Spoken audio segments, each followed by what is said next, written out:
Top, le générique.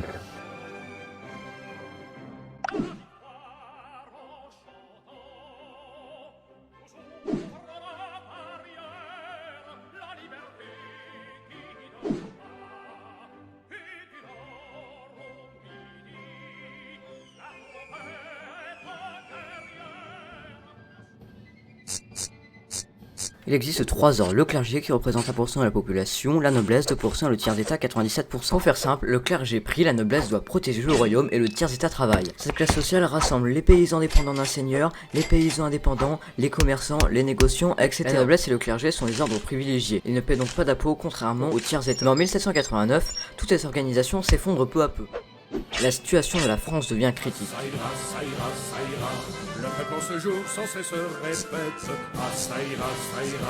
La France connaît une importante crise économique. Elle dépense plus que ce qu'elle peut. Le royaume est endetté et le roi affaibli. Sa dette de 77 millions de livres n'est pas totalement de sa faute. Elle est principalement due aux nombreux emprunts contractés par Louis XV en 1760, oncle de Louis XVI. Il ne peut donc pas imposer une réforme fiscale où la noblesse paierait également des impôts. Il est donc obligé de convoquer les états généraux. Un système de cahiers de doléances est mis en place. Ces cahiers permettent à n'importe quel citoyen d'exposer ce qui ne va pas selon lui dans la société. Ce qui ressort de ces cahiers est le refus de la noblesse et du clergé de payer des impôts. Et enfin, la volonté de réforme importante de la part du tiers état pour avoir une société plus égale. La monarchie absolue est de plus en plus contestée, notamment par des philosophes, les Lumières, comme Voltaire, Diderot et Montesquieu, qui proposent d'ailleurs la séparation des pouvoirs. Le 20 juin 1789, sous prétexte de réparation, la garde royale interdit à environ 300 députés, majoritairement du tiers état mais aussi du clergé et de la noblesse, l'accès à l'hôtel des menus plaisirs, assemblée des états généraux. Les députés, déjà menacés d'arrestation par le roi en raison de leur opposition, cherchent un autre lieu. C'est le député Guillotin qui suggère la salle du jeu de paume. Ils s'y réunissent donc illégalement afin de rédiger une nouvelle constitution par le serment du jeu de paume. D'ailleurs, contrairement à la croyance populaire de l'époque et d'aujourd'hui, ce n'est pas lui le créateur de la guillotine, mais seulement la personne l'ayant proposé comme châtiment moins douloureux pour les condamnés. C'est donc Antoine Louis, chirurgien,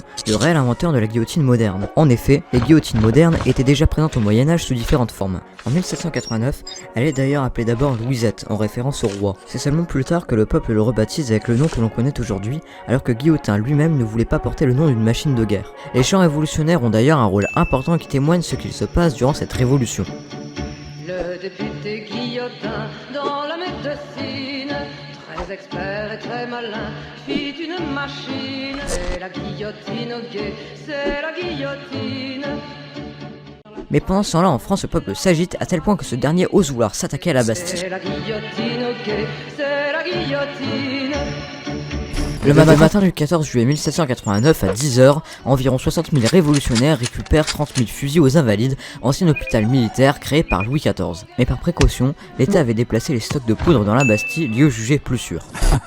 Les révolutionnaires se donnent tous le mot, direction la Bastille. En fait, c'est une grande prison dans laquelle se trouvaient enfermés fut un temps de nombreux opposants du roi comme Voltaire. Mais c'est surtout un symbole royal. C'est la tour Eiffel d'avant. Elle est gardée par seulement 82 anciens combattants et 33 gardes suisses. Des représentants tentent de négocier avec le gouverneur de la Bastille, Delaunay, une entrée pacifique. Ce dernier accepte la négociation. Mais la foule s'impatiente et des rumeurs circulent, alors que les négociateurs sont en train de se restaurer avec Delaunay. Il se manque du monde, quoi. Vers 15h, 61 soldats de la garde royale aux idées révolutionnaires rejoignent la foule. 30 minutes plus tard, le gouverneur menace de faire sauter le bâtiment avec la poudre. Mais à 16h30, un drapeau blanc est agité au sommet d'une tour accompagné d'un son de tambour. Delaunay veut faire un compromis, laisser les assaillants pénétrer la Bastille mais sans aucune exécution. À 17h, les ponts-levis s'abaissent et 7 uniques prisonniers sortent. Une demi-heure plus tard, certains soldats protégeant le gouverneur sont massacrés à coups de pied, d'armes ou de baïonnettes. Delaunay, quant à lui, se fait trancher la tête et elle finit au bout d'un pic, un peu comme un trophée. Le lendemain, Louis XVI demande si c'est une révolte. On lui répond que c'est une révolution. Les jours suivants, l'édifice est détruit.